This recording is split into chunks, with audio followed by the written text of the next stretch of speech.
안녕하세요. 정진호 교수입니다. 내일로 가는 GA 센터 4차원 통일여행 오늘 마지막 시간입니다.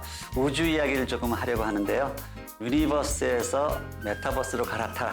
100년 전쟁, 미중 패권 전쟁이 어떻게 해서 시작됐는지 그 역사, 그리고 그 의미, 메타버스 신인류의 탄생을 예고하다. 이런 내용입니다. 자, 이제 여행 시작합니다. 우리가 이런 생각을 할 필요가 있어요.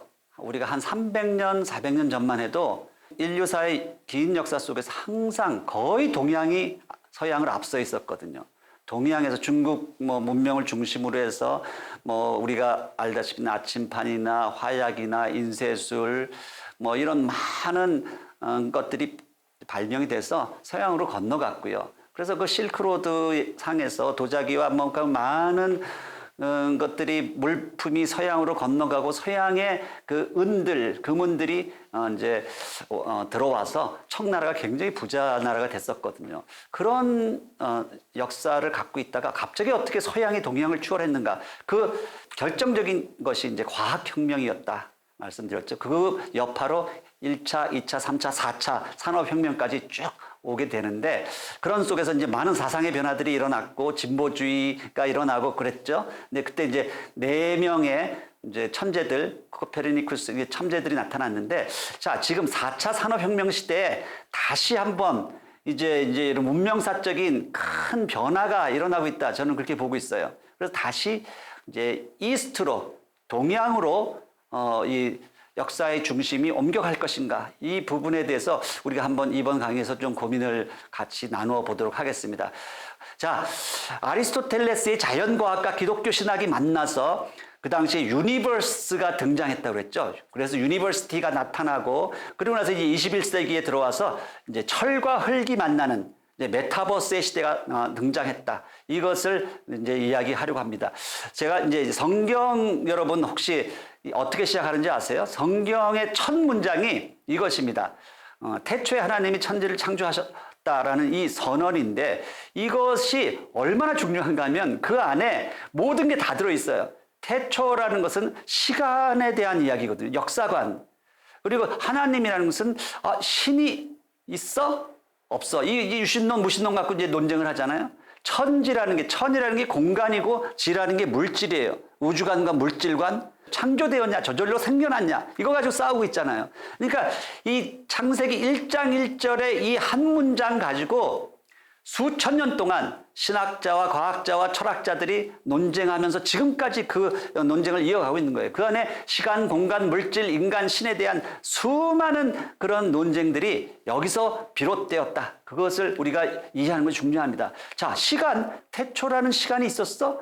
이런 질문을 하게 되는 것이죠. 시간이라는 것은 끝없이 순환하고 동양이나 그리스에서는 순환적 역사관을 갖고 있었잖아요. 끝없이 순환하는 거야. 원래부터 그냥 있는 거야. 시작이 어디 있어? 이렇게 생각했는데 이게 시작점이 있었다고 성경이 이제 선언하고 있으니까 사실은 이게 납득하기가 받아들이기 쉽지 않은 것이죠. 자, 그래서 빅뱅의 순간에 대폭발이 일어났다고 우리가 생각을 한다면 자, 마치 원자폭탄이 터지는 것처럼 이제 대폭발의 순간이죠. 빛이 있으라 함에 빛이 있었는데 이 빛에 대한 이 논쟁이 지금 오랜 과학자들의 그런 논쟁거리였거든요. 근데 아인슈타인의 이제 상대성 이론이 나오게 된 게 이 빛에 대한 해석 때문에 나온 것이죠.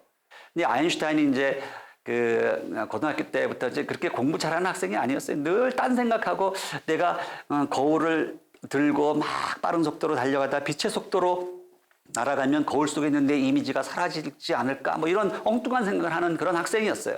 그래서 쭈리 공대에 들어가서 이제 별로 좋지 않은 성적으로 이제 졸업을 해서 이 특허청에서 취직이 잘 안 되니까 특허청에서 도장 찍어주는 그런 역할을 하다가 이런 엄청난 이걸 발견을 하는데 이 시간과 이 공간과 물질이 빛의 함수라는 거예요. 빛의 속도에 의해서 늘어나기도 하고 줄어들기도 하고.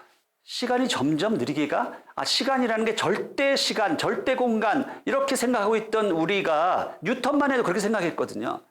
이것이 상대적인 거구나. 시간이 빛의 속도에 의해서 점점 느려질 수 있다. 그러면 빛의 속도가 되면 시간이 정지한다는 거예요. 죽지 않는 영혼의 세계. 우리가 만약 천국에 가서 그렇게 늙지 않는 그런 시간이 존재할 수 있다는 것을 지금 이 상대성 이론이 이야기하고 있는 거예요. 양자론과 상대론, 이것이 20세기의 본체론과 우주론을 우리에게 이제 알려준 엄청난 사건이에요. 우주론과 본체론, 이것이 이제 사실 크기와 범주의 문제인데, 극대와 극미의 세계가 지금 보면은 뭐 엄청나게 큰 우주가 있는가 하면 저 뭐 어떤 샌프란시스코 바닷가에서 낮잠 자고 있는 한 남자의 손등에 대장균이 우글우글하고 그 안에 그걸 또 현미경으로 들여다보니까 무슨 바이러스가 있고, 이런 극미의 세계가 극대의 세계가 지금 맞물려 있는 거죠. 그래서 우리가 살아가는 이 세상은 이 각 극대와 극미의 세계, 광대함과 미세함의 교차점에 있다, 이렇게 이야기할 수 있는 거예요. 그런데 아인슈타인이 이제 그 얼마나 천재인가 하면 그동안 입자설, 그러니까 빛이 무엇인가를 알아내기 위해서 많은 과학자들이 이제 논쟁을 했거든요. 뉴턴 같은 사람 빛을 어떤 질량이 없는 그런 알갱이들이 이렇게 입자로 봤어요. 알갱이들이 날아오는 것이다. 근데 허이겐스와 영 같은 사람은 그걸 파동으로 봤단 말이에요. 맥스웰 같은 천재도 그걸 파동으로 보았어요. 그런데 아인슈타인은 이 싸움을 이제 종료를 시켰는데, 아니 왜들 그렇게 싸워? 빛은 입자이기도 하면서 동시에 파동이기도 해. 이렇게 설명한 거예요. 빛이 입자와 파동의 성질을 동시에 갖고 있다고 생각하는 그 순간 엄청난 일이 벌어진 거예요. 그래서 아까 같은 아인슈타인의 이제 특수상대성 이론이 나오게 된 거죠. 이제 우주가 점점 팽창하고 있다는 대폭발 이론이 나오고, 팽창우주에 대한 이런 이론들이 이제 우리 인류의 눈을 열어주게 된 것이죠. 렌트겐이라는 사람이 또 이제 엑스레이를 발명해가지고 자기 부인의 손을 찍어가지고 이제 금가락지가 이렇게 보이는데, 이게 그 당시 사람들 깜짝 놀라게 한 거죠. 근데 또 하나 이때 엑스레이 발견으로 굉장히 좋아했던 사람은 의사뿐만 아니라 이런 우리 같은 저 같은 이제 재료공학자들이에요. 재료의 그 내부를 원자 단위까지 이제 들여다보기 시작한 거예요. 그러면서 이제 엄청난 일이 벌어진 거죠.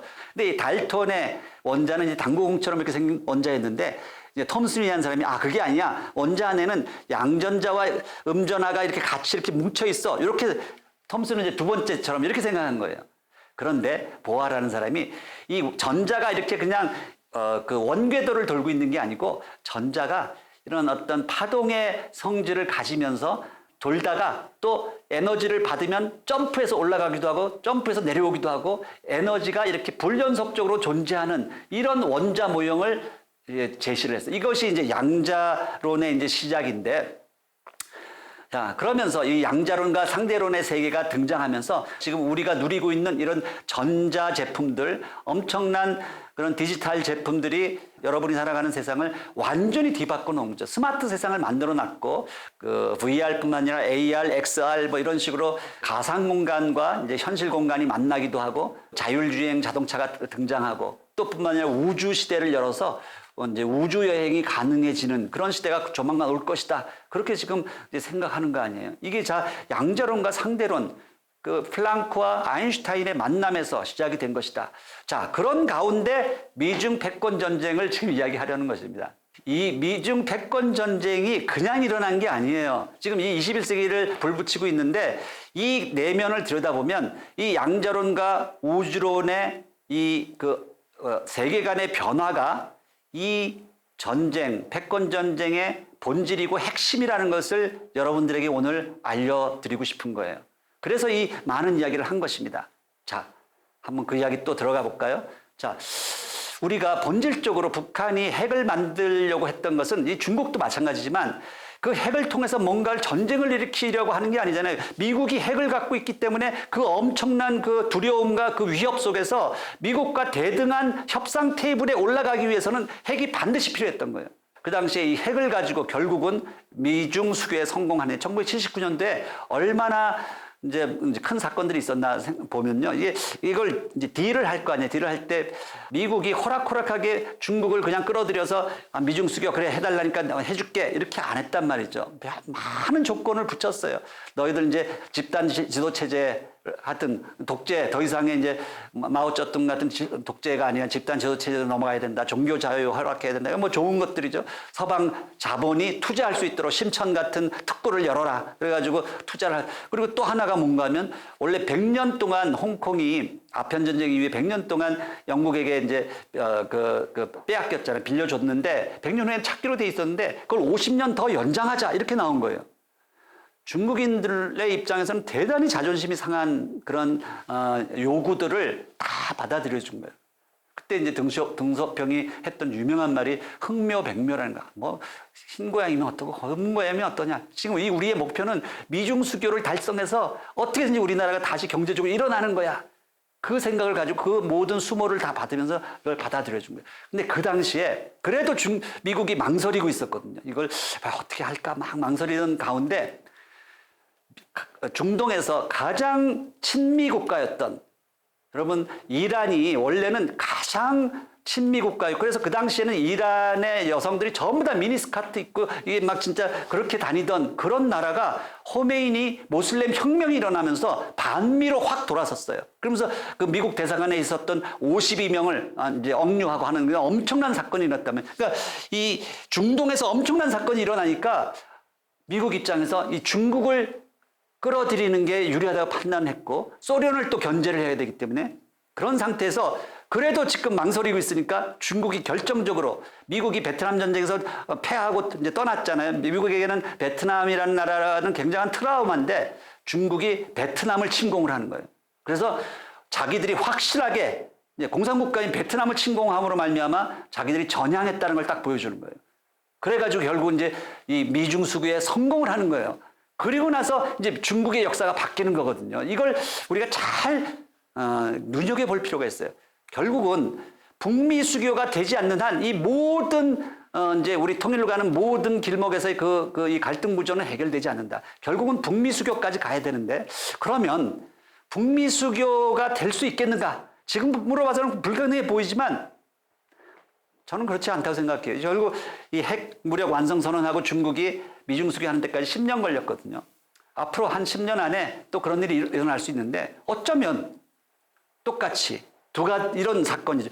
우리 어떤 중동이나 이런 데 저쪽에서 미국이 감당하기 힘든 엄청난 사건이 벌어져서 이 북한을 우리 편으로 끌어들여야겠다. 중국을 견제하기 위해서 북한을 끌어들여야겠다. 뭐 이렇게 생각할 수도 있는 거예요. 언제 미국이 마음이 바뀔지 모른다는 거죠. 그런 일이 벌어질 수도 있다는 거 우리가 생각해야 된다는 거고요.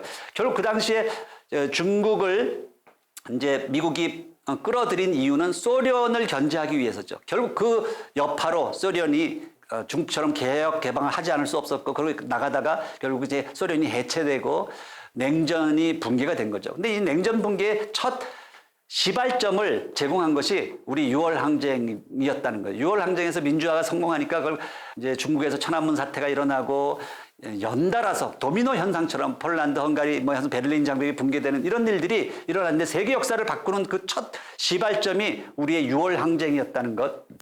천안문 사태 보세요. 그러니까 그때 이제 일어났을 때 이제 탱크를 몰고 그걸 진압하러 오니까 어떤 한 청년이 나를 밟고 가라. 이거 유명한 사진이거든요.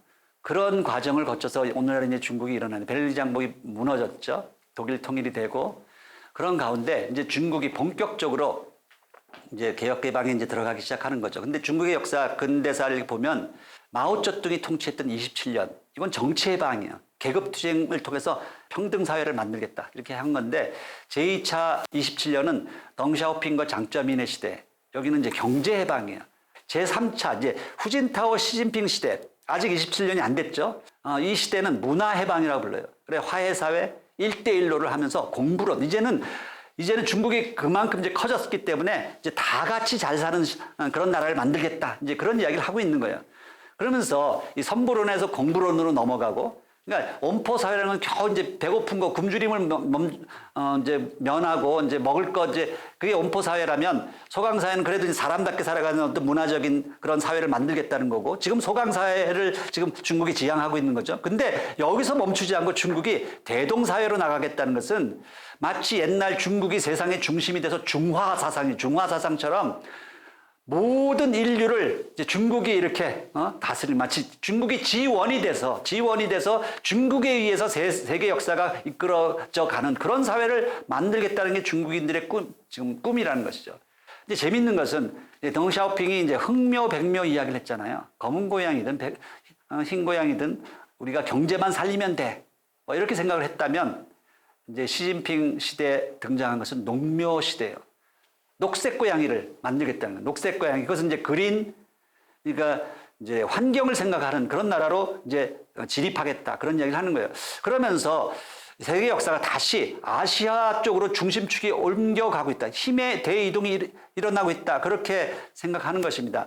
중국의 이제 부상에 의해서 이제 미소 양극 체제가 무너지고 미 단일 패권 시대가 왔었는데 이것이 다시 21세기 중미 양극 체제로 이제 넘어가고 있다. 이렇게 보고 있는 것이죠. 그래서 중국몽이 뭔가 하면 바로 이 시진핑에 의해서 2049년에 대동사회를 만들겠다는 거예요. 시진핑이 이제 아주 그런 야심가이기 때문에 이 사람이 그 2012년에 권력을 잡고 나서 1대1로를 이제 2012년도에 그 발표를 하고 2015년도에는 신국가 안전법이라는 것을 발표를 하는데 이것이 희한한 거예요. 1대1로라는 게 뭔가 하면 그 옛날에 실크로드를 누비면서 다니던 그런 때를 회상하면서 새로운 이제 신실크로드 시대를 열겠다는 거죠. 육상 실크로드와 해상 실크로드. 근데 육상 실크로드는 뭐 육상을 타고 가는 거니까 미국이 뭐 어쩔 수 없다고 생각하지만 이 해상 권력을 미국이 다 장악하고 있었잖아요. 2차 대전 이후에 브레튼 우즈 시스템이라는 거 지난번 말씀드렸죠. 그것에 의해서 이 중동에서 동아시아 그리고 태평양에 이르는 모든 해상 권력을 미국 해군이 다 장악하고 있었는데 그걸 중국이 이제 치고 나오겠다는 거예요. 해상 실크로드도 우리가 만들어 가겠다라고 이렇게 선언하니까 이제 충돌이 일어나기 시작한 거죠. 근데 이 신국가 안전법은 희한한 법인데 금융, 경제, 식량, 에너지, 인터넷, 종교 각 분야에 걸쳐서 이 중국의 이제 국가 안전법을 새로 리바이즈를 했는데 이 법이 적용되는 곳이 지구상에서만 적용되는 것이 아니라 극지방, 바닷밑, 해저까지 적용이 되고 우주까지 이 법이 적용된다고 이렇게 선언을 한 거예요. 아니 세상에 어느 나라 자기 일국의 국가 법을 만들면서 우리나라 이 법이 우주까지 적용된다는 이런 황당한 그런 법을 만든 나라는 아마 역사상 중국밖에 없을 거예요. 그러니까 결국 이 중국이라는 용이 이 지구를 꽉 움켜쥐고 이제 우주를 향해 나아가는 그런 셈이 된 거고요. 결국 이 중국몽이 처음 등장한 게 2008년도 이제 북경올림픽 할 때 캐치프레이즈가 China Dream, World Dream, One Dream 이 중국몽이라는 단어가 이제 처음 등장을 하는데 2009년도에 건국 60주년 기념행사에서 이제 그 천안문광장에 손문의 사진이 걸리고 아까 이야기한 것처럼 15년도에 태낭 프로젝트를 시작해요. 태낭 프로젝트는 뭔가 중국 전체를, 이 지구 전체를 중국의 그 인공위성들로 가득 채워가지고 그것을 감시하는 그리고 CCTV 카메라가 모든 것을 감시하는 빅브라더 시대를 이제 만들기 시작한 거죠. 근데 제일 결정적인 게 뭐냐면 2015년 9월 3일 승전 70주년 기념 군사 퍼레이드를 하는데 중국 ICBM 퉁펑을 자율주행을 하는데요. 그 정밀도가 미국의 GPS 시스템보다 훨씬 더 정밀했던 거예요. 깜짝 놀란 거죠, 미국이. 그러면서 이제 미국의 반격이 시작되는 것입니다. 그러면서 그 당시에 우리 기억을 해보면 그 당시에 이제 갑작스럽게 벌어지기 시작한 것이 위안부 협상이 갑자기 탁 터진 거예요. 그러면서 사드 배치가 일어나고 개성공단 폐쇄가 일어나고 하면서 한미일 북중러라는 신냉전 시대가 갑자기 이제 도래하기 시작한 거죠. 이게 미국의 이제 반격에서 이제 시작된 건데, 그 당시 이제 트럼프 시대로 넘어가면서 미국이 아주 본격적으로 미국 제일주의를 주장하기 시작하면서 셰일 가스를 가지고 에너지를 자급자족하는 나라로 이제 올라섰고, TPP 여기에서도 협정 탈퇴하고 파리 기후 협약도 탈퇴하고 이란 핵 협상 뭐 트럼프는 뭐 완전히 그냥 어디로 튈지 모르는 그런 인물이었잖아요. 그러면서 대중국 무역 관세 인상하면서 이제 엄청난 뭐 방위비 분담 문제니 뭐 호르무즈 해협에 우리나라 보고도 이제 파병을 하는 거잖아요. 여기 우리가 너희들 그 석유선들을 너희 나라까지 잘 갈 수 있도록 해적들로부터 지켜주고 있는데 왜 우리만 이걸 해야 되냐? 너희들도 군대 파견해. 뭐 이렇게 나온 거예요.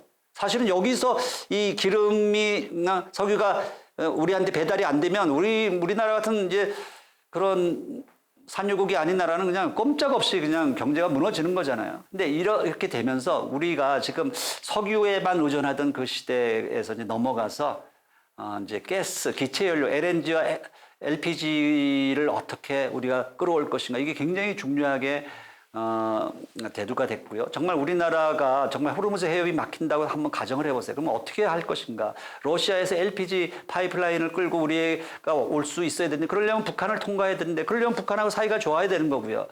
북극 항로를 통해서 LNG 쉐빙선을, 얼음을 깨고 이제 북극 항로로 가서 이걸 러시아 걸 받아오려고 해도 러시아와 사이가 좋아야 되는 거고, 아니면 셰일가스 미국한테 의존을 하는, 이런 여러 가지 대안들이 필요하게 되는 거죠. 이제 이런 가운데 이제 중국이 놀랍게도 2016년도에 양자 통신위성 모쯔호를 세계에서 제일 먼저 발사를 했어요. 복제와 감청이 원천적으로 불가능한 차세대 통신 기술이기 때문에 굉장히 지금 서로 개발하려고 경쟁하고 있는데, 이 중국이 양자 통신을 제일 먼저 발사를 하고 정말 달의 뒷면에 제일 먼저 착륙을 하고, 그리고 2022년 이제 텐궁 2호 우주정거장을, 지금은 미국과 러시아 중심의 그런 우주정거장을 전체 지금 세계가 쓰고 있는데, 이걸 중국이 독자적인 우주정거장 텐궁 2호를 발사하는, 이제 소위 우주 굴기를 본격적으로 시작하는 거예요. 놀랍게 벌써 2019년도에 중국이 미국과 러시아를 제치고 세계에서 가장 많은 최다 로켓 발사국으로 이미 등극했고요. 뭐 그 이외에도 수많은 그런 이제 지표들이 나타나고 있는데, 인해 전술이죠. 인해 전술로 지금 나가고 있다. 자, 그러다 보니 중국이 이제 진짜 빅브라더 세상이 오는 거예요. 모든 곳에서 CCTV 카메라가 이제 중국 하늘을 그물로 덮었다. 8억 개 이상의 수많은 감시 카메라가 중국 전역을 지금 감시하고 있기 때문에 마스크를 써도 다 식별한다고 그러잖아요. 근데 중국의 이 빅브라더 사회는 사실은 AI 친화적 환경 속에서 이게 가능해진 거예요. 왜냐하면 데이터의 인해 전술이다, 이렇게 표현을 해요. 그러니까 중국의 모든 금융이나 사회나 뭐 온라인, 이런 중국 사람들이 이렇게 SNS하고 이렇게 하는 그런 걸 통해서 전부 다 중국 그 국민들의 그런 개인정보를 다 수집하고, 그들이 어떻게 어디를 가고 움직이는지 그걸 모든 걸 다 빅데이터를 수집해서 그걸 가지고 지금 기업도 만들고 국가 정책도 하는, 그러니까 이런 나라가 없다는 거예요. 그러니까 자유주의 국가에서는 이런 것들 국가라고 해서 마음대로 이것을 수집할 수 있는 게 아니잖아요. 근데 중국은 기업에게 너희들 그거 우리한테 갖다 보고해 하면 다 그걸 끄집어다가 전체 국가가 이것을 지금 통제하는 그런 시스템이 됐고, 그러니까 이 빅데이터가 이제 AI, 중국의 AI 산업을 급격하게 발전하게 만들고 4차 산업 시대를 이제 열게 하는 어떤 그런 원동력, 이제 기름의 역할을 하는 거예요. 그러니까 빅데이터는 이제 4차 산업 시대의 그런 전력과 같다, 이런 표현을 하잖아요. 중국의 지금 이 대미 전략 중에 가장 축을 이루고 있는 것이 사실은 스페이스 차이나, 우주굴기라는 거예요. 우주 경제권을 만들겠다. 우주굴기의 그 큰 틀 속에서 움직여 가고 있는데, 그 안에 화웨이, 하드웨어를 만드는 건 화웨이예요. 그리고 소프트웨어는 텐왕, 그리고 양자통신은 모츠. 이것이 그 중국의 1대1로 정책과 신국가 안전법이라는 법과 그다음에 인프라를 가지고, 삼박자를 가지고 지금 움직여 가고 있다. 이것을 이해를 해요. 그래서 미국이 그러다 보니까 화웨이를 치기 시작했잖아요. 화웨이의 그 부회장 딸이었던 멍안조를 캐나다에서 갑자기 체포해가지고 이제 억류시켰죠. 이게 이제 화웨이가 이제 많은 나라에 이제 이 하드웨어를 팔고, 그 하드웨어에 의해서 모든 것들이 정보가 이제 수집되고 있다고 생각해서 이거를 이제 칼을 댄 거죠. 그런데 이런 미중 패권 전쟁의 본질을 조금 더 이제 다시 이제 정리를 해보면, 그 안에는 세계관과 존재론의 변화가 있다는 거예요. 이게 이제 머리가, 성경에 보면 이제 다니엘이라는 사람이 머리는 금으로, 가슴과 팔은 은으로, 그 다음에 아랫배는 동으로, 그 다음에 허벅지는 철로, 그리고 발과 발가락은 철과 흙이 섞인 이상한 형태의 이런 신상이 나타나는 그 꿈을 꾸는데, 이것을 이 5가지 재료의 순서는 겉으로 보면 점점 강도가 강해지는 거예요.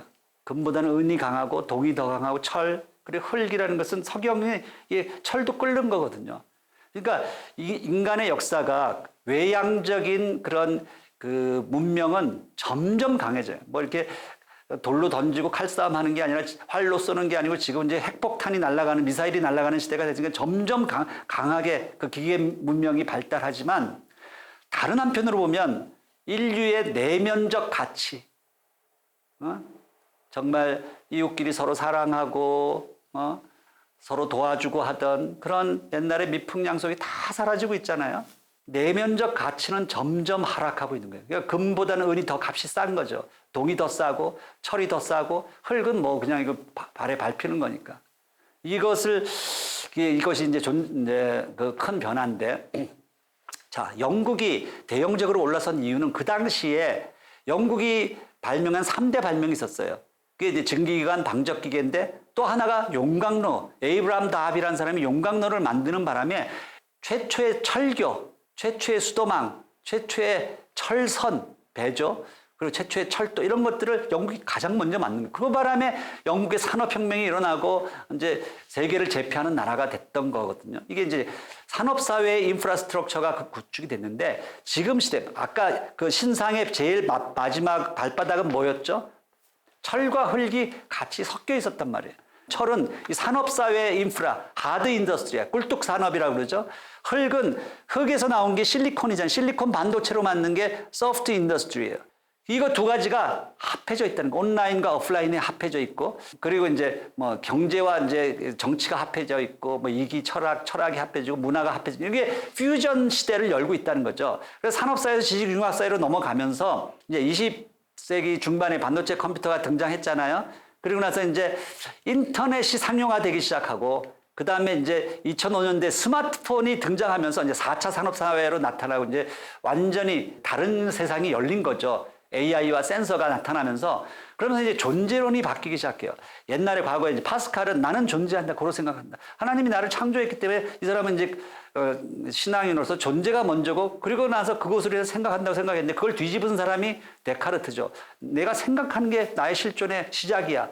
그리고 나서 이제 존재가 나타난다고 생각했는데 제레미 랩킨이라는 사람이 이런 말을 해요. 나는 접속하는. 우리 인터넷 시대로 들어서서 우리가 이제 일어나자마자 바로 인터넷에 접속하는 거잖아요. 그러고 나서 자기 존재를 느끼는 거예요. 나는 접속한다. 고로 존재한다.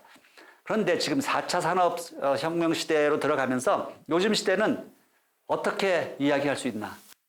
나는 편재한다. 고로 존재한다. 이렇게 표현할 수 있다. 이건 뭐 제가 만든 말이에요. 내가 한 자리에 존재하는 것이 아니라 편재한다는 거야. 편재. 그것이 이제 4차 산업혁명, 유비쿼터스 혁명의 핵심이라는 거죠. 우리가 스스로 평화를 지키기 위해서 총균세가 제일 중요하다고 그랬죠. 총이라는 건 이제 무기, 뭐 핵폭탄이든 뭐 무기가 있을 거 아니에요. 자주국방. 이것은 우리가 백신을 만들어서 자주 백신을 우리가 확보해야지 우리 스스로를 지킬 수 있잖아요. 근데 쇠라는 것은 과거에는 이게 철이었어요. 철. 그래서 철을 장악한 나라가 세계 역사를 장악을 했었어요. 로마 시대에는 로마가 세계 철강에 가장 많은 것을 차지했고 영국이 브리티시 스틸이 세계 철강의 절반 이상을 생산했고 그 다음에 US 스틸, 그 다음에 이제 니폰 스틸, 그 다음에 포항제철 이렇게 철이 올라서는 나라마다 세계 역사를 이제 쥐게 됐었거든요. 지금은 중국이 세계 철강의 뭐 엄청난 그 대부분을 지금 생산하고 있으니까. 그런데 이 세가 총균세는 우리 이런 육체적인 것에 대한 이야기잖아요. 근데 저는 여기에 이제 얼을 더 넣어야 된다. 총균세 얼이라는 게 뭔가 하면 우리 민족의 뭐 혼 이런 이야기도 하지만 얼 빠졌다, 혼이 나갔다, 정신 나갔다. 우리가 이 하드웨어가 있을 뿐만 아니라 우리가 육체만 있는 게 아니고 우리 안에 어떤 정신, 영혼, 뭐 스피릿, 혼 이렇게 표현되어지는 또 다른 그 무엇이 있다는 거예요. 그것을 해석을 해야 된다는 거예요. 그래서 요즘에 한참 이제 핫하게 뜨고 있는 그런 과학 중에 하나가 인지과학이라는 Cognitive Science. 이걸 흔히 마음의 과학이라고 해요. 마음을 연구하기 과학자들이. 옛날에는 마음 그런 건 유물론적으로 생각하면 그게 무슨 과학이야? 그건 사이비 과학이었거든요. 근데 마음을 연구하기 시작했어요. 그래서 이것은 철학, 심리학, 언어학, 인류학, 신경과학, 뇌과학, 인공지능 이런 걸 다 종합해가지고 인간의 마음이 어떻게 움직여가는지 그것을 연구하는 학문이 됐단 말이에요. 육, 혼, 영이라는 이 3요소가 있다 이렇게 판단하는 거예요. 그래서 우리가 이렇게 인지학을 연구하는 이유가 뭔가 하면 사람이 로봇을 만들기 시작하면서 그러니까 성경에서는 신이 하나님이 사람을 자기 형상을 따라서 만들었다 이렇게 표현되어 있는데 이제는 똑같이 사람이 자기 형상을 따라서 로봇을 만들기 시작했다는 거예요. 그렇게 로봇을 만들다 보니까 이제 깨닫게 되는 거야. 아, 이게 인간이 육체만 있는 그런 유물론적 존재가 아니고 그 안에는 소울이 있고 스피릿이 있구나. 똑같이 로봇에게도 이 세 가지를 부여해야지만 로봇이 인간처럼 작동하는구나. 그걸 알게 된 거예요. 컴퓨터 하드웨어가 먼저 있어야 되고 육체잖아요. 그것을 작동시키기 위해서는 소프트웨어가 있어야 되고 이게 혼적인 부분이에요. 혼. 그 다음에 그것을 서로 대화하는 스피릿. 스피릿이라는 것은 대화할 수 있는 능력이거든요. 이 로봇을 만들기 위해서 결국 이 3요소가 필요하다는 걸 알게 된 거죠. 기계와 사람의 차이 거의 똑같이 사람을 닮은 휴머노이드, 안드로이드, 사이버 같은 걸 지금 만들어 가고 있는데 결국 이것이 뭔가 하면 이 우주를 구성하고 있는 3요소라고 이렇게 볼 수 있는 거예요. 그러니까 처음에 창세기 1장에 보면 창조하다라는 단어가 딱 3번 등장하는데 그걸 이제 히브리 말로 바라라고 그래요. 이 바라라는 단어가 딱 3번 등장해요. 근데 거기에 1장 1절에 이제 시간과 공간과 물질을 만드는 이 물질 우주를 창조할 때 한 번 등장하고 그 다음에 살아있는 생명을 만들 때 2번째 바라가 등장해요. 그리고 사람을 만들 때 3번째 등장하는데 그러니까 첫 번째는 물질 우주라면 생명은 동물에도 이제 생명이 다 있으니까 그건 애니멀하고 그러니까 뭐 어떤 동물이 갖고 있는 지각적인 그런 생명이 있는데 사람의 특징은 뭔가 하면 이것을 서로 대화하는 거, 대화. 정보를 전달하는, 정보가 서로 전달되어지는 이것이 특징이란 말이죠. 그래서 하드웨어, 소프트웨어, 커뮤니케이션 이 3가지 우주로 구성되어 있다. 자, 그래서 그 역사가 지금 흘러가고 있는 거예요. 컴퓨터의 역사가 양자 이론에 의해서 트랜지스터가 발명되잖아요. 물질 구조의 양자론적 해석을 하다 보니까 전자산업이 나오고 반도체 집적 회로가 나오고 이제 뭐 컴퓨터가 나오고 아날로그 시대에서 디지털 시대로 넘어갔는데 반도체 집적 회로 이거 공정 하나 이거 만드는 과정만 해도 이게 한 학기 과목이잖아요. 이걸 이제 그 컴퓨터 하드웨어를 어떻게 만들 것인가 이것을 또 우리가 연구해서 엄청난 발전을 가져왔어요. 그래서 지금 21세기의 소재를 흙이라고 하는 이유가 이 흙에서 끄집어낸 실리콘 반도체를 가지고 거대한 반도체 생태계가 형성돼 있다. 이렇게 표현할 수 있어요. 이거 가지고 모든 세상이 지금 돌아가는 거예요. 그래서 이 반도체 전쟁이잖아요, 지금. 근데 이 컴퓨터를 만들 때 우리 인간의 컴퓨터와 신경조직 하고 이거 컴퓨터의 차이는 뭔가 하면 컴퓨터는 이걸 분리시켜서 이제 그 정보를 저장하는 메모리 기능하고 그것을 이제 판단하고 컨트롤하는 그런 기능을 이제 분리시킨 그것이 사람과의 차이죠. 그러니까 사람보다 훨씬 떨어진 거예요, 사실은. 그러다 보니까 이 반도체가 지금 엄청난 속도로 이제 그 집적도가 발달하고 있고 이제 3D 반도체가 나타나고 그걸 또 이제 패키징해서 이제 제품 만들고 하는데 미국에서 대중국 반도체 수출을 규제하기 시작했잖아요. 이게 엄청난 여파인데 중국이 이것에 어떻게 이제 대응하고 반응할 것인지 결국은 자체적으로 이제 자기들이 생산할 수 있는 기술을 이제 만들 수밖에 없는데 지금 엄청난 이제 타격을 받겠죠.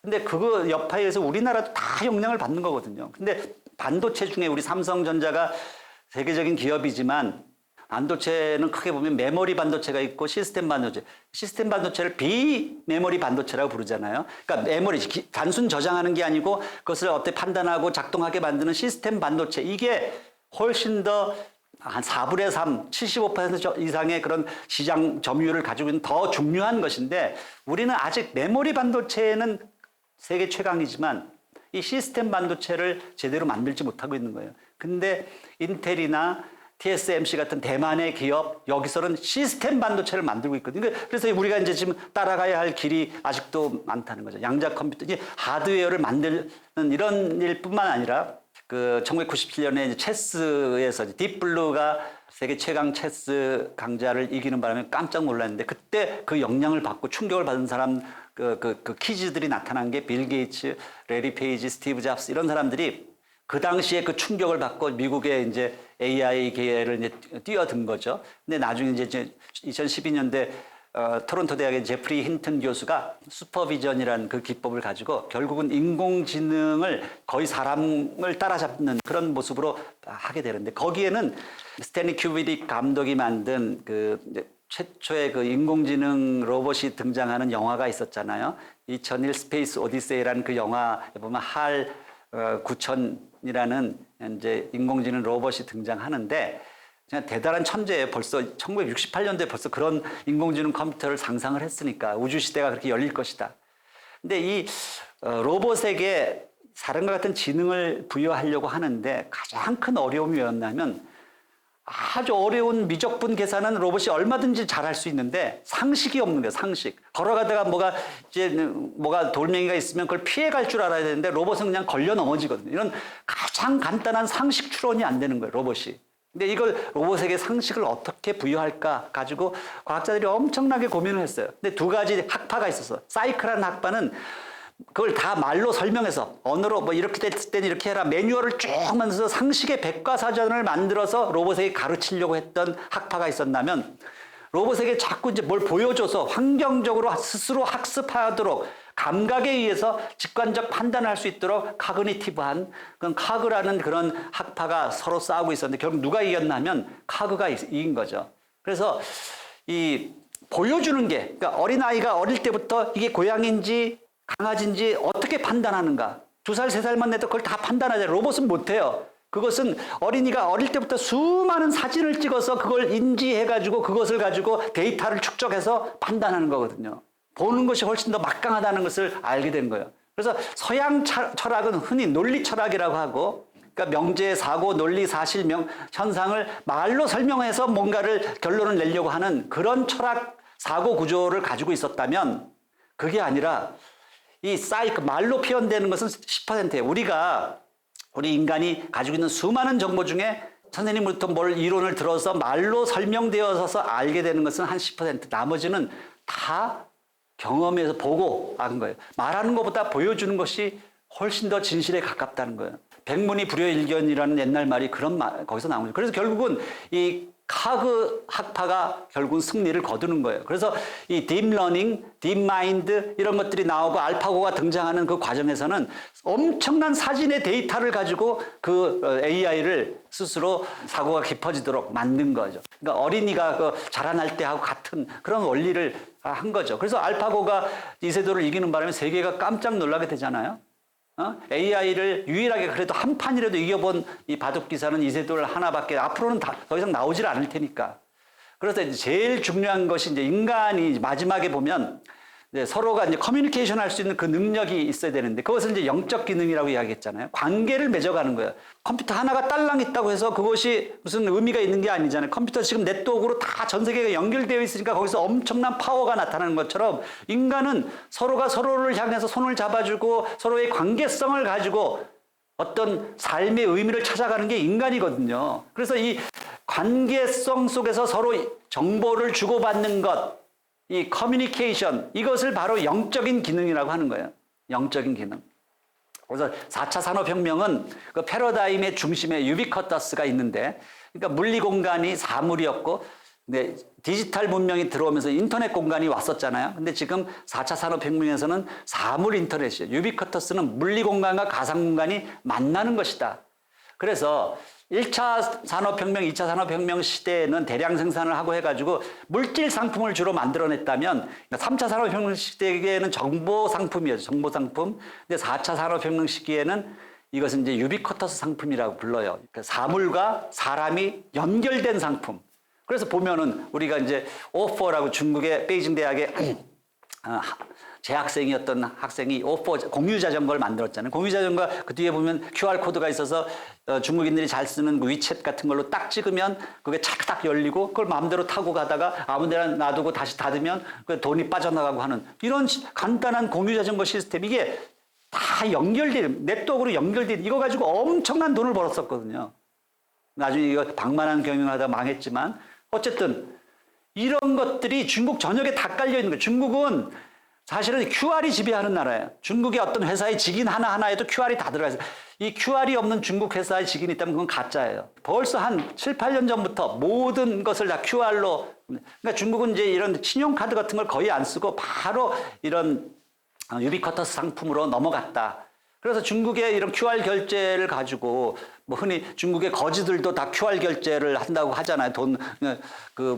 동전 돈 안 쓰고 지폐 안 쓰고 크레딧 카드도 안 쓰고 이제 QR 결제를 가지고 이제 다 이렇게 하는데 그러다 보니까 개인 신용 평가 빅데이터가 다 이게 모여져 가지고 그것이 어마어마한 이제 그 자산이 되는 거죠.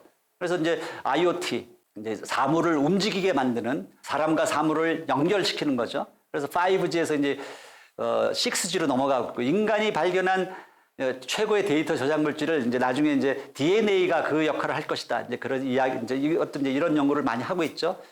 또 이제 스마트 팩토리라는 게 나타나서 요즘은 뭐 그 공장이 옛날처럼 기름 묻고 어떤 지저분한 공장이 아니라 완전히 컴퓨터에 의해서 돌아가는 환경 관리, 설비 관리 모든 관리가 그래서 이제 그러다 보니까 이런 그 아디다스 같은 데서 이제 운동화 만드는 걸 사람의 수공으로 하는 게 아니라 로봇이 한 사람 한 사람에게 커스터마이즈 되어 있는 그런 운동화를 만드는 그런 시대가 됐다.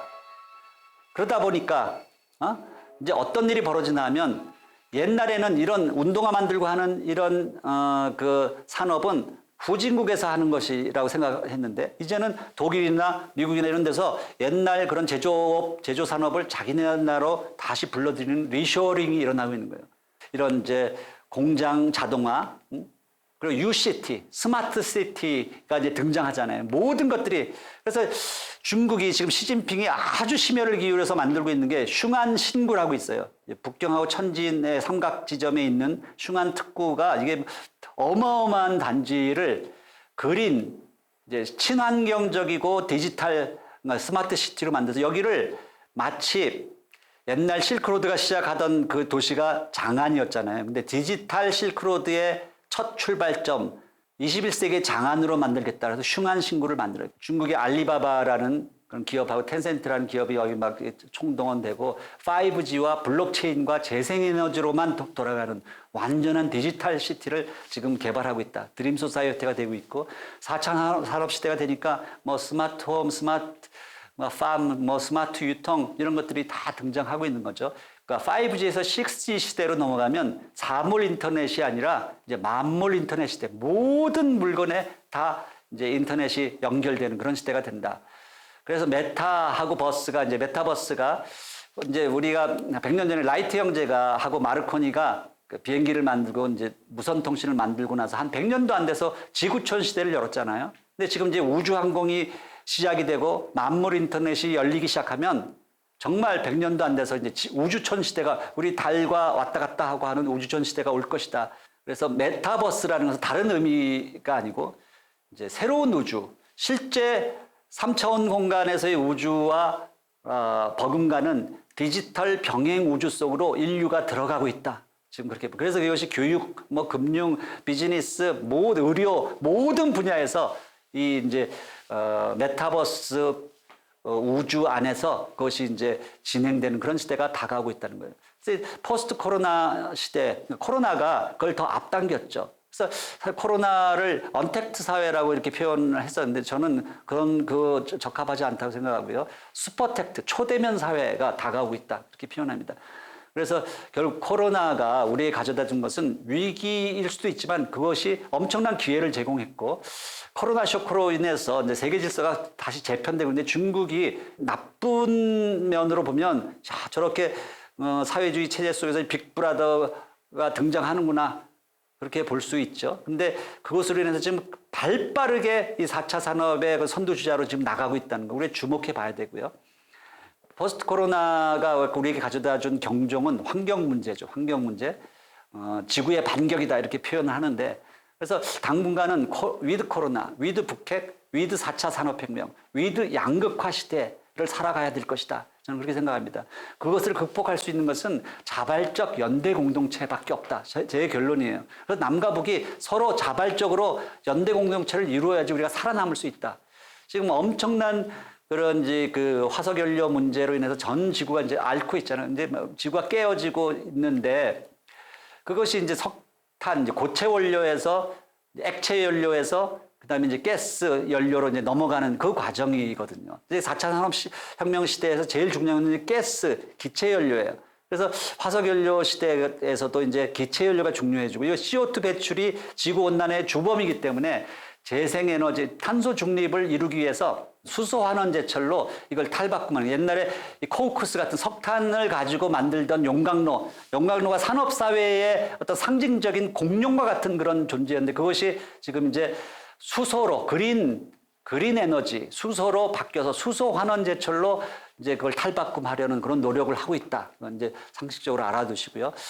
이제 탄소 중립을 어떻게 이룰 것인가 수많은 기업들이 이제 탄소 중립을 2050년까지 이제 이루겠다고 이제 선언하고 나서고 있고 그래서 이 지속 가능한 환경과 사회의 윤리를 하지 않는 기업에게는 돈을 빌려주지 않겠다. 세계적인 투자 회사잖아요. 레리 핑크라는 사람이 이제 블랙락이라는 이 기업에서 이 선언을 하는 바람에 ESG 열풍이 전 세계에 불었죠. 그래서 이제 환경과 사회 윤리 경영을 할 수 있는 그래서 또 이제 발맞춰서 유엔에서도 SDG 2030 프로그램을 진행하고 있는데 북한도 같이 참여하겠다고 이제 선언을 했고 이미 레포트를 이제 제출하는 그런 상황이에요. 북한도 이제 정상국가로 자기들도 나가겠다는 그 이야기를 하는 거거든요.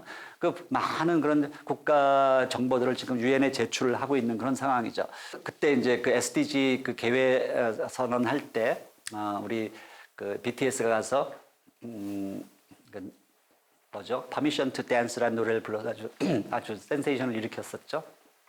이 미중 패권 전쟁이 인도 태평양 전략으로 이제 다가오고 있고 오커스로 다가오고 있고 미국이 이제 압박을 하고 있는데 그 중에서 이제 우리가 정말 어떻게 선택할 것인가 굉장히 중요한 문제입니다.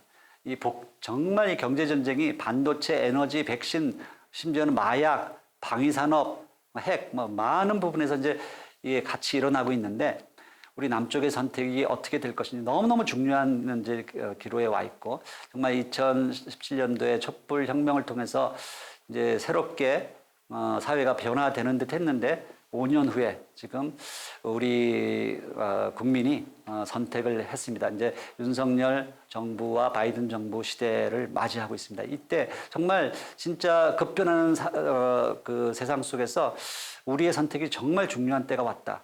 그래서 지금 정부가 정말 바른 선택을 할 수 있기를 기대하는 마음이 있고요.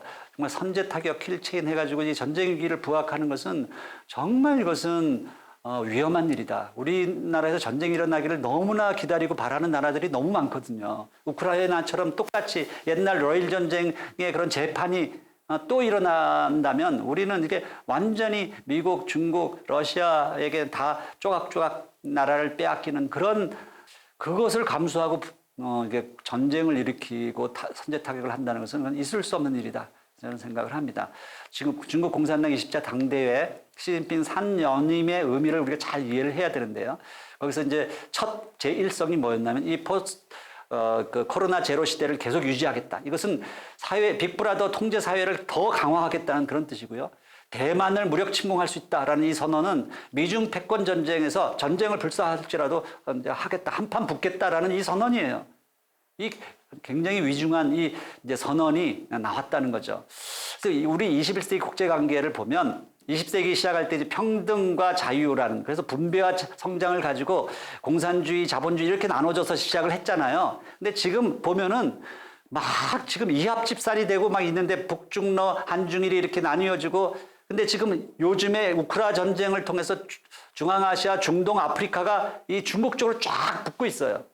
그리고 보면 거기도 이제 진보 진영 뭐 여러 가지 여러 그 형태의 이제 그 가치들을 가진 사람들이 이렇게 재편이 되고 있잖아요. 보수 진영은 개인주의에다가 뭐 미국의 남침내 교단이 있고 유태인들도 아주 이제 세속적인 유태인들은 이런 진보 진영에 있는가 하면 저쪽 종교적인 지도인 유태인들은 이제 보수 진영에 있고 이게 나눠져 있는데 뭐 생태 환경주의 탈원전, 양성평등, 페미니즘 이쪽은 이제 진보 진영이 있는 거고 신자유주의, 인종주의, 남성우위, 인권 이슈 이게 이제 보수 진영이 하는 이런 건데 이것들이 가치로 나눠져 있는 것 같지만 사실은 옛날에 비해서는 가치 동맹이라기보다는 이익 동맹에 더 가깝다. 저는 그렇게 생각해요. 21세기 융합사회에 제일 중심에 비즈니스가 있고 그 안에는 돈이 있다는 거예요. 돈에 의해서 이제 물질 가치가 이제 교환 가치로 신용 가치로 바뀌었는데 21세기의 이 화폐는 이제 디지털 화폐가 될 것이고 이 비트코인은 미중 패권 전쟁 속에서 기축 통화를 누가 차지할 것인가에 대한 그 싸움이 진행된다고 우리가 봐야 되는 것이에요. 그래서 결국 이 전쟁의 이제 본질을 우리가 이해를 해야 되고 지금이 기회라는 거예요. 사실은 경제와 핵으로 지금 막 이렇게 서로 나눠져 있는 것 같지만 우리가 자발적으로 이렇게 힘을 합할 때 주변 사강을 다 다룰 수 있다. 그래서 이 자발적 연대 공동체를 만드는 게 이 큰 빅크런치 세상에서 살아남을 수 있는 가장 중요한 해법이다. 이렇게 생각해요. 그래서 이제 정말 우리 민족의 하나 되는 것, 통일이라는 것은 결코 우리 민족만의 문제, 지역적인 문제가 아니고 사실 우리가 통일 한국을 상상하면 뭐 어마어마한 그런 우리에게 기회가 지금 우리에게 주어져 있는 것이거든요.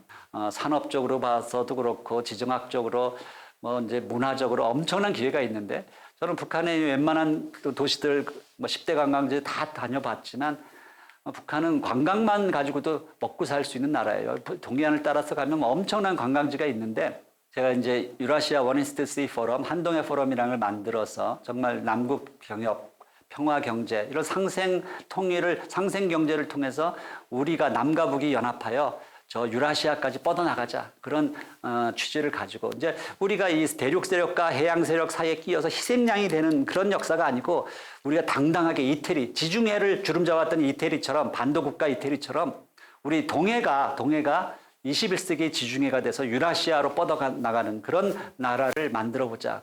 그래서 이제 뭐 이런 이제 포럼, 포항공대, 제가 있는 포항공대에서 11월 14, 15일 날 이런 이제 포럼도 열고 이렇게 하는 거죠.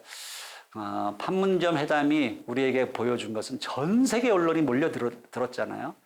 이 남북 통일이 된다는 것은 세사적 사건이기 때문에 그렇다. 그것을 보여주는 것이고요. 통일은 결국은 물류유통이 시작되는 것이고 물류유통이라는 것은 이제 막혀진 이 혈관을 뚫는 거잖아요. 그로 말미암아 전 세계의 새로운 역사를 시작할 것이다. 우리가 인류가 직면한 이 가난의 문제, 철인 정치, 철학자가 풀 수 있는 것도 아니고요. 어떤 이데올로기 싸움을 했잖아요. 우리가 자본주의, 공산주의. 그런데 보면은 지난 세기에 그 희생양이 됐는데 어떻게 보면은 중간에 소셜리즘, 사회주의라는 것이 있어요. 사회주의는 우리가 지금 분단이 되어 있기 때문에 굉장히 사회주의라는 말을 꺼내기가 힘들어서 그렇지. 유럽의 대부분의 선진국들, 캐나다, 호주 대부분 사회주의 국가들이거든요. 이런 나라들처럼 우리가 이제 새로운 시대에는 우리가 좀 당당하게 이 사회주의적인 그런 요소들을 우리가 연구할 필요가 있다. 그렇게 생각을 합니다.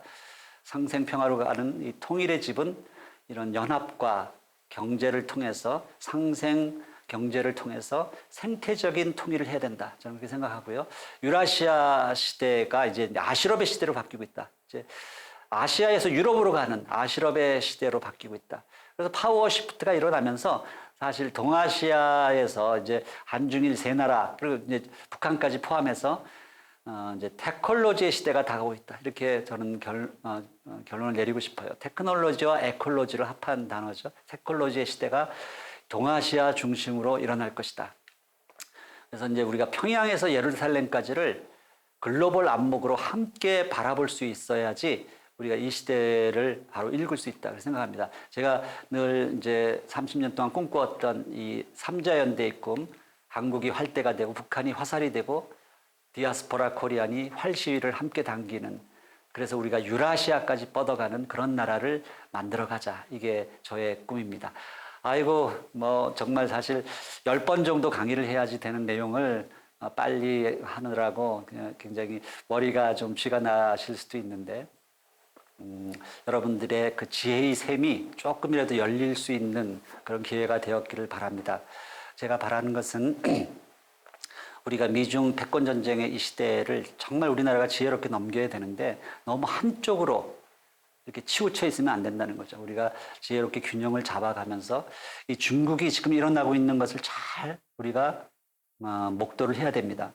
중국이 다양한 분야에서 디지털 차이나 그린 차이나 뿐만 아니라 우주불기와 많은 그런 새로운 변화들을 가지고 지금 변화하고 있는데 중국을 너무 무시하다가는 우리가 역사 속에서 당했던 것처럼 또 큰 어려움을 겪을 수 있을 것이다 그렇게 생각을 하고 정말 미중 패권 전쟁에 우리가 정말 희생양이 또 되지 않도록 우리 모두가 지혜를 함께 모아가는 그런 우리 통일TV 가족이 다 되기를 바랍니다.